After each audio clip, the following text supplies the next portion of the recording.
Ang mabuting balita ng Panginoon ayon kay San Mateo.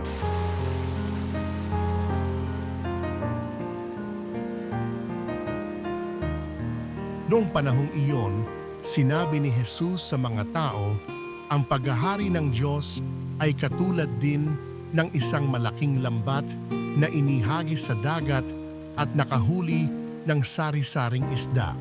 Nang mapuno, ay hinila ito sa pampang. At naupo ang mga tao upang pagbukod-bukirin ang mga isda. Tinipon nila sa mga sisidlan ang mabubuti, ngunit itinapon ang mga walang kuwenta. Gayon din ang mangyayari sa katapusan ng daigdig.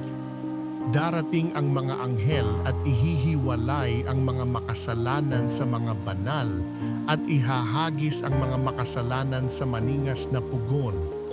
Dooy mananangis sila at magngangalit ang kanilang ngipin. Nauunawaan na ba ninyo ang lahat ng ito? Tanong ni Jesus.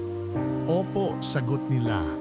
At sinabi niya sa kanila, kaya nga, ang bawat eskriba na kumikilala sa paghahari ng Diyos ay tulad ng isang puno ng sambahayan na kumukuha ng mga bagay na bago at luma sa kanyang taguan.